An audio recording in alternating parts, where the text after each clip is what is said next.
Apa hukum selepas solat terus melihat handphone? Assalamualaikum warahmatullahi, assalamualaikum warahmatullahi. Bini aku suruh cepat balik.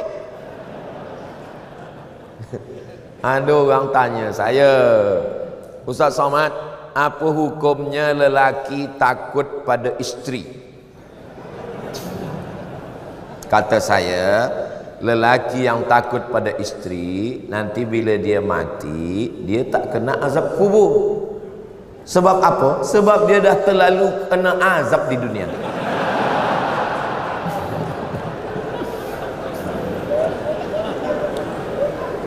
Yang ini tak usah ingat, yang lain tadi aja ingat.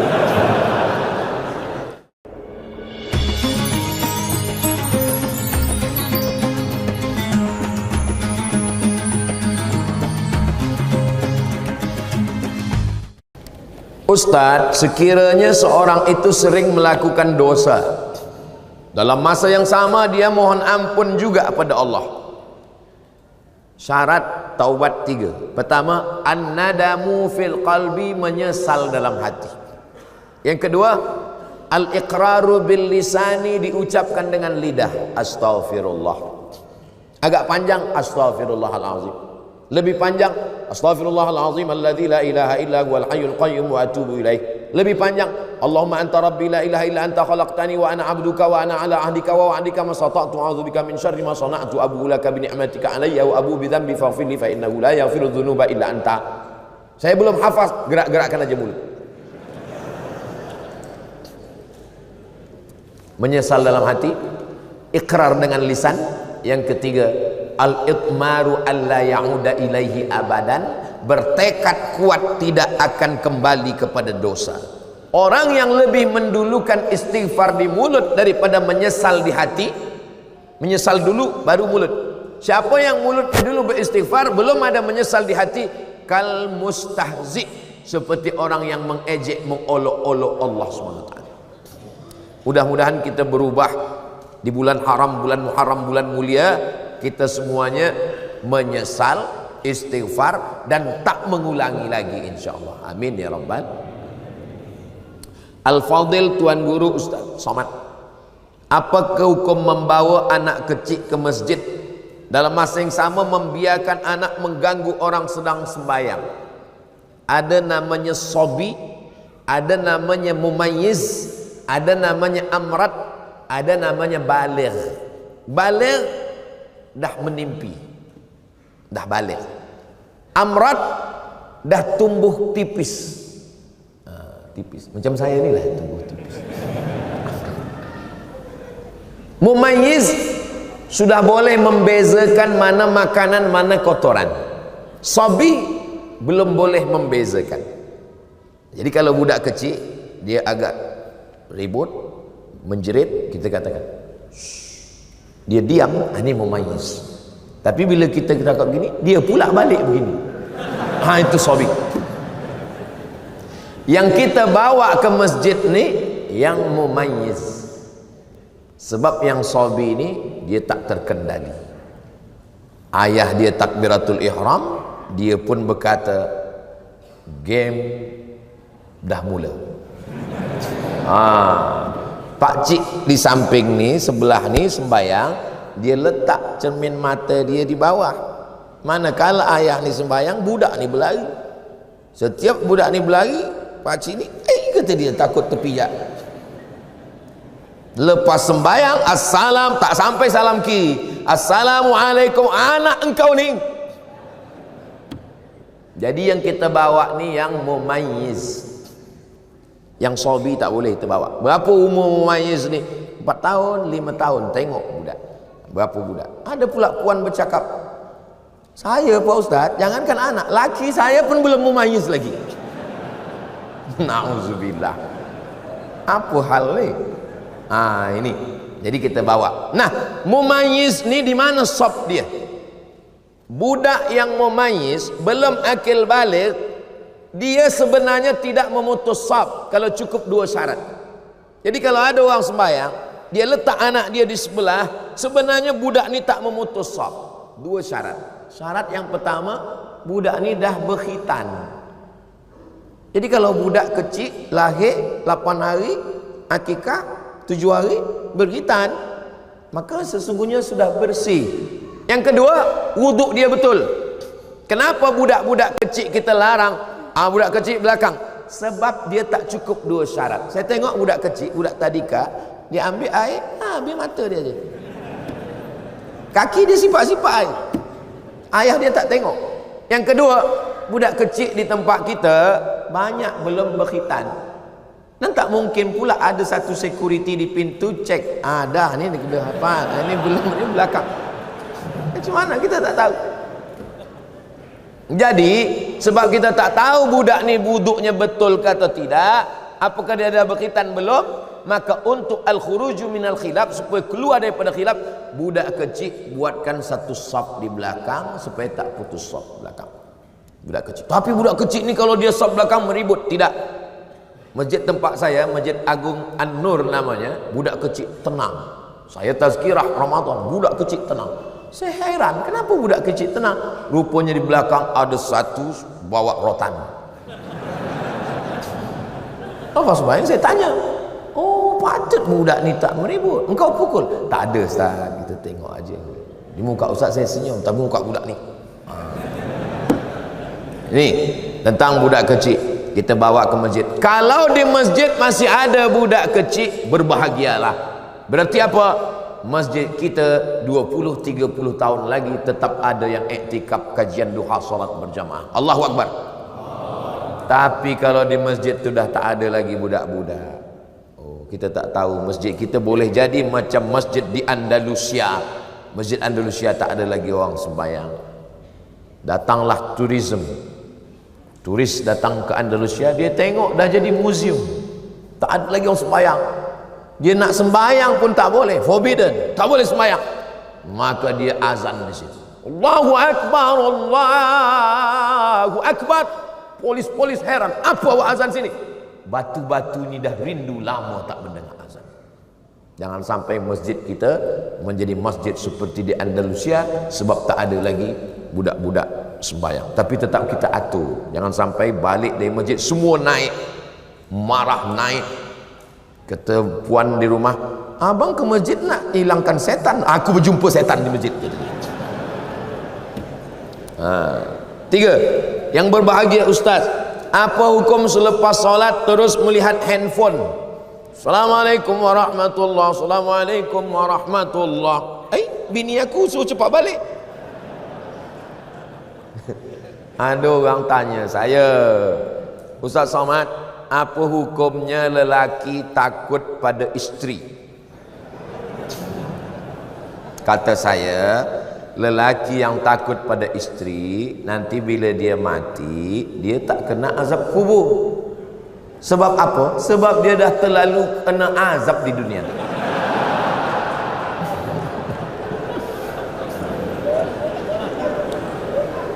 Yang ini tak usah ingat, yang lain tadi aja ingat.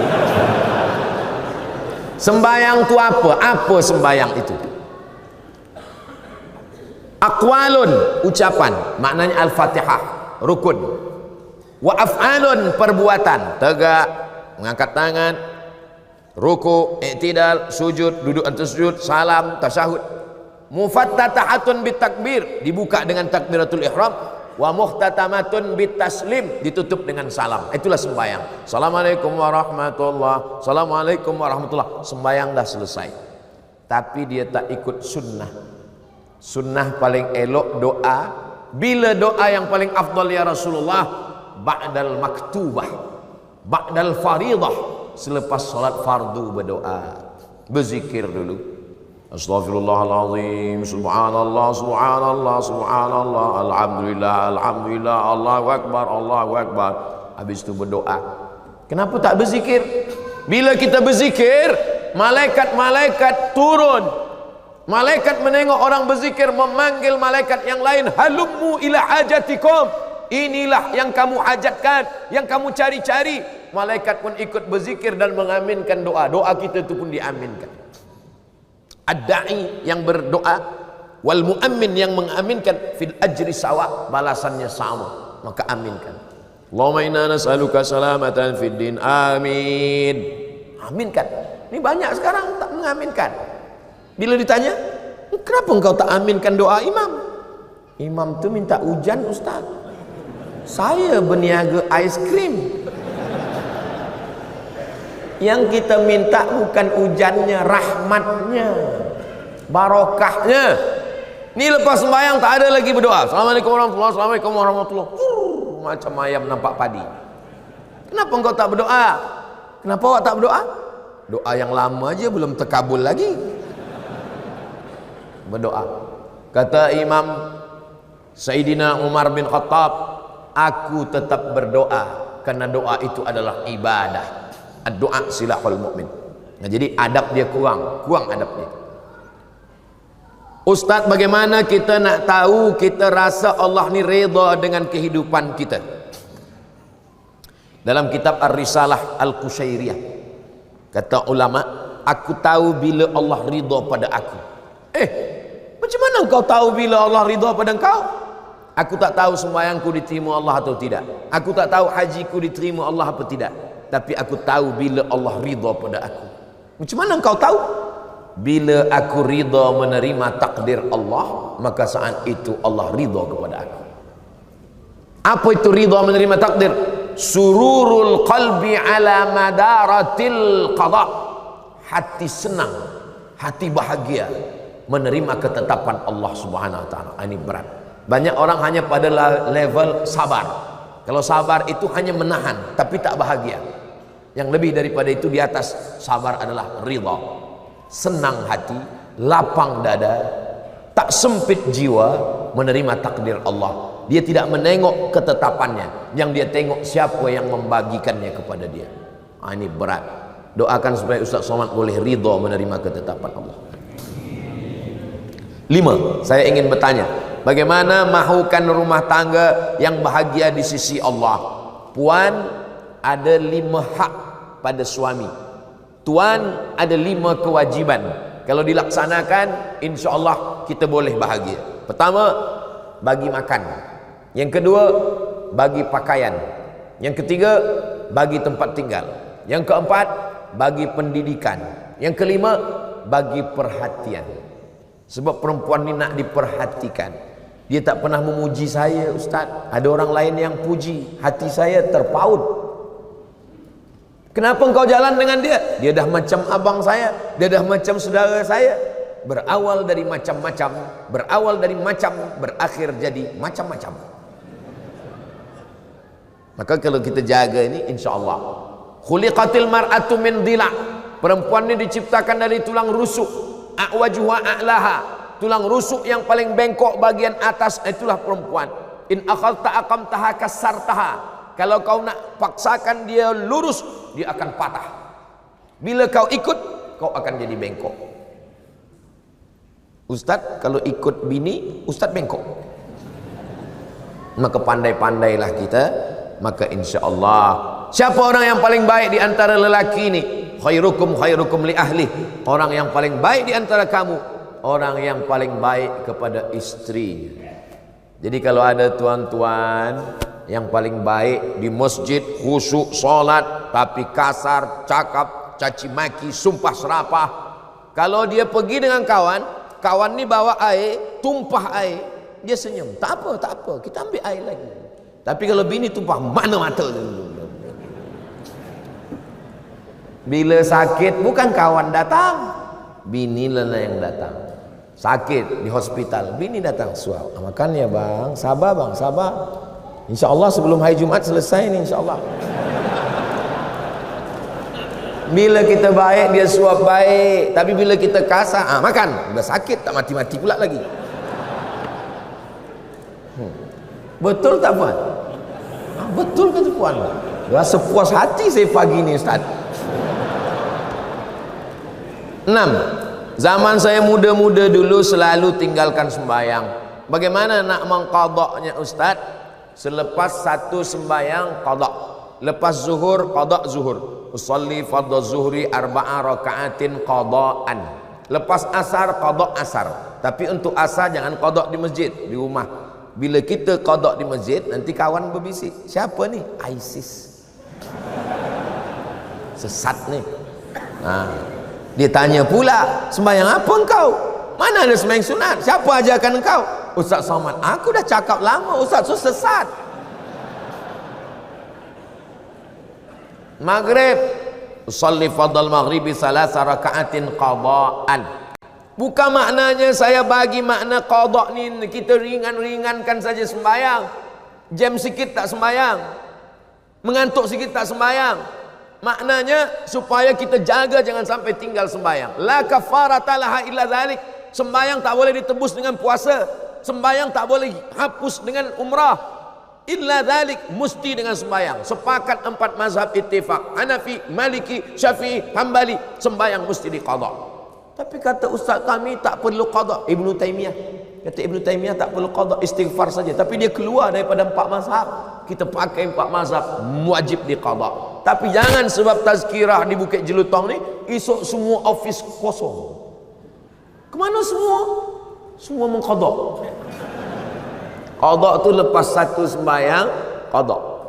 Berapa tahun tak sembahyang? 10 tahun. 10 tahun qada. Lepas satu sembahyang. Bila saya mati setahun mati, alhamdulillah selesai insya-Allah. Begitu cara qada. Ustaz, adakah berdosa orang yang bekerja di tempat yang ada jual minum arak? Kalau ada orang jual arak, kita mesti tegah, kita mesti larang. Kita bukan ikut di dalam. Kata kita ikut berdalam bersyubhat. Nanti bila kena azab, kita pun ikut kena azabnya. Mana dalilnya? La ta'murunna bil ma'ruf, ajak orang buat baik. Wala tanhauna 'anil munkar, larang buat munkar. La yusikanna ayyab'atsallahu 'alaikum iqaban. Bila kau tak larang, maka nanti Allah turunkan azab, kamu pun terkena azabnya. Summa tad'unahu, kamu berdoa, selamatkan aku, fala yustajabu lakum, doa kamu tak dikabulkan Allah. Man ra'a minkum munkaran, kalau kamu tengok orang jual khamar, tegah dengan apa? Biadih, dengan tangan. Fa illam yastati, kalau tak sanggup, fa bilisani, dengan lisan. Kalau tak sanggup, fa biqalbi. Malaysia negeri Melayu Islam, banyak tempat mencari nafkah, cari yang halal.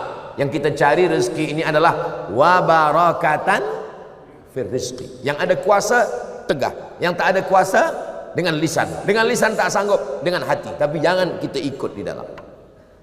Mendengar khutbah Jumat, ada yang menengok handphone. Apa hukumnya? Man la'ibal hasa fala jum'ata lahu. Siapa yang main-main batu, maka tiada Jumat baginya. Man la'ibal hasa faqad lagha. Siapa yang main-main batu, dia dah sia-sia. Dulu lantai Masjid Nabawi tak ada hambal, tak ada semen. Masa tu batu. Khatib sedang berkhutbah, dia main-main batu. Kata Nabi, man la'ibal hasa faqad lagha, sia-sia. Idza qulta li sahibika ansit, kau kata pada kawan sebelah engkau, diam, faqad laghauta, kau sudah sia-sia. Jadi sia-sia. Handphone matikan dulu. Ada kawan saya dari Belanda, Holland, kata dia di sana orang tak ada main handphone, dan kemudian tak ada bunyi handphone sedang sembahyang. Saya tanya, kenapa mereka boleh disiplin macam tu? Sebab ditulis di dinding, siapa yang tahu main handphone bayar 100 pon ke 100 dolar 100. Maka kalau ada nanti buat di dinding, siapa yang main handphone bayar 1.000 ringgit. Kosong pula masjid, dia cari masjid lain. 9. Yang berbahagia Ustaz Somad, saya suka tengok media sosial, antaranya TikTok. Bila saya tengok TikTok, tertengok perempuan tak bertudung menari-nari. Apa hukumnya Ustaz? Kalau tertengok tak apa. Tapi kalau sengaja menengok, maka bila dia scroll nak cari TikTok Ustaz Abdul Somad, cepat-cepatlah. Cepat-cepat. Apalagi kalau ada bini di belakang, cepat-cepat. Dulu orang sangka bila dibuat WhatsApp ini, orang Islam akan rosak sebab dia akan share video yang tak baik. Rupanya yang di-share orang video tazkirah, solawat. Dulu sangka orang dibuat TikTok, awal-awal muncul TikTok, umat Islam akan rosak dengan TikTok. Rupanya sekarang TikTok pula isinya dakwah macam-macam. Jadi semua menjadi Islamik. YouTube Islamik, TikTok Islamik. Maka yang Islamik yang ditengok. Kata Sayyidina Ali, la tatbi'in nazratan nazrata. Kalau mata engkau tertengok, maka cepat palingkan. Pandangan yang kedua, laka. Pandangan yang kedua, alaika. Yang pertama, untuk engkau. Yang kedua, engkau akan dihisab. Maknanya, kalau tertengok, palingkan. Ada juga orang salah paham dengan hadis ni. Kalau tertengok, jangan berkedip. Nah, itu tak betul. Last 10. Saya keliru pahaman ahli sunnah wal jamaah dan pahaman wahabi. Boleh Ustaz terangkan? Panjang. Saya ringkaskan pada 3. Dia menengok saya sebagai pelaku bid'ah. Kalau bid'ah dalalah, kalau dalalah finnar. Maulid Nabi bid'ah, Isra Mi'raj bid'ah, menyambut 1 Muharram bid'ah, malam nisfu Sya'ban bid'ah, berdoa mengangkat tangan mengusap ke muka bid'ah, pakai hadis dhaif bid'ah, talqin mayat bid'ah, tahlil bid'ah, maka bertarekat bid'ah. Abdul Somad ini pelaku bid'ah dalalah finnar menurut dia, padahal kita punya dalil-dalil. Yang kedua, orang yang bertawassul kata dia musyrik. Bertawassul dengan Syekh Abdul Qadir Jilani musyrik. Bertawassul dengan Bahauddin Naqsabandi musyrik. Bertawassul dengan ulama-ulama musyrik. Padahal ulama Ahlus Sunnah wal Jamaah menyusun kitab. Muhaddis dari Maghribi Syekh Abdullah bin Siddiq Al-Ghumari menulis kitab Ittihaful Azkiya bijawazit tawassul bil awliya wal anbiya. Boleh bertawassul. Aku bertawassul kepada engkau ya Allah dengan kemuliaan Syekh Abdul Qadir Al-Jilani. Mereka mengatakan orang yang bertawassul berarti dia musyrik karena dia meminta kepada wali-wali Allah. Yang ketiga, mereka mengatakan orang yang mentakwil ayat mutasyabihat kafir. Sedangkan Asy'ariyah mentakwil ayat mutasyabihat. Ar-Rahman 'alal arsy istawa. Allah duduk di atas aras.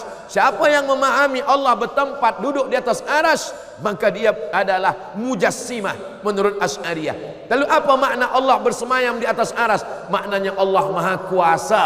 Kata dia tak boleh ayat ini ditakwil. Siapa yang mentakwil ayat berarti kafir. Itulah percanggahan yang membuat kita tak boleh bersatu.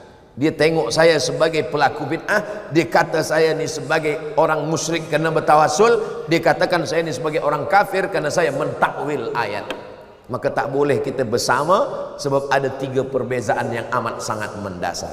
Di akhir majlis mari kita sama berdoa kepada Allah. Mudah-mudahan Allah berikan kebaikan-kebaikan Muharram untuk kita semua. Allah jaga keluarga kita, negeri kita, baldatun thayyibatun wa rabbun ghafur. Ala hadhihi niyyah wa kulli niyatin salihah. Al-Fatihah. A'udzu billahi minasy syaithanir rajim. Bismillahirrahmanirrahim. Alhamdulillahi rabbil alamin arrahmanir rahim maliki yaumiddin. Iyyaka na'budu wa iyyaka nasta'in. Ihdinas siratal mustaqim siratal ladzina an'amta 'alaihim ghairil maghdubi 'alaihim waladdallin. Amin. Allahumma salli ala sayyidina Muhammad wa ala ali sayyidina Muhammad. Assalamu alayka ya Rasulullah. La tada' lana fi maqamina hadha wa fi sa'atina hadhihi dhanban illa ghafartah. Ampunkan segala dosa-dosa kami ya Allah. Wala aiban illa satartah. Tutupi segala aib cacat kekurangan kami ya Allah. Wala maridan illa syafaitah. Saudara kami yang sakit berikan kesihatan, kesembuhan ya Allah. Wala mayitan illa rahimtah. Orang tua kami, sahabat kami yang sudah mendahului kami, guru-guru kami, jadikan kuburnya taman-taman surgamu ya Allah. Wala musafiran illa wasaltah. Yang musafir sampaikan ke tujuan dengan selamat ya Allah. Wala mumtahinan illa najahtah. Yang sedang dalam ujian maka berikan kelulusan yang terbaik ya Allah. Wala aziban illa zawwajtah. Yang belum menikah jumpakan dengan jodoh yang baik-baik ya Allah. Wala raghiban illa anjabtah. Yang belum ada keturunan berikanlah anak yang saleh dan salihah. Wala hajatan min hawaijid dunya wal akhirati laka ridha walana fiha salah illa qadaitaha wa yassartaha. Segala hajat dunia, hajat akhirat baik bagi kami dan engkau ridha, maka tunaikanlah ya qadiyal hajat. Engkau yang menunaikan segala hajat. Ya rafi'ad darajat, engkau yang mengangkat segala darajat. Allahumma aftah lana abwabal khairi wa abwaban ni'mah wa abwabal barakah. Bukakan untuk kami pintu segala kebaikan, nikmat dan barakah. Allahumma ja'al hadzal balada baladan amina. Jadikan negeri Melayu, negeri Islam ini negeri yang aman dan damai. Allah marzuqna imaman adila. Berikan kami pemimpin yang adil ya Allah. La tusallit alaina bidhunubina man la yakhafuka wa la yarhamuna. Jangan hukum kami kerana dosa kami, lalu kau angkat pemimpin yang tak takut pada engkau dan tak sayang pada kami. Allahumma ja'alna minal mutahabbina bijalalik. Jadikan kami orang yang berkasih sayang hingga ke surga. Wa adkhilnal jannata ma'al abrar. Di waktu duha di bulan yang baik kami bersama dengan orang baik di tempat yang baik. Satukan pula kami bersama orang paling baik, Sayyidina Muhammad sallallahu alaihi wasallam. Allahumma ja'al akhir kalamina, jadikan akhir kalam kami manakala ajal datang, malaikat maut mencabut nyawa kami, kalimah yang keluar dari mulut kami, la ilaha illallah Muhammadur Rasulullah sallallahu alaihi wasallam. Kalimat haqqin 'alaiha nahya wa 'alaiha namutu wa biha nub'atsu insyaallah. Rabbana atina fid dunya hasanah wa fil akhirati hasanah wa qina adzabannar. Wa sallallahu ala sayidina Muhammad wa ala alihi wa sahbihi wasallam. Walhamdulillahi rabbil alamin. Taqabbalallahu minkum minna wa minkum taqabbal ya karim. Terima kasih segala perhatian, mohon maaf segala kekhilafan dan kesilapan. Aku qauli hadza astaghfirullah li wa lakum. Saya akan kembali ke Sumatera, ke Indonesia, ke Riau. Kita tak pernah berpisah kerana kita selalu bersama dalam doa, saling mendoakan. Wassalamualaikum warahmatullahi wabarakatuh.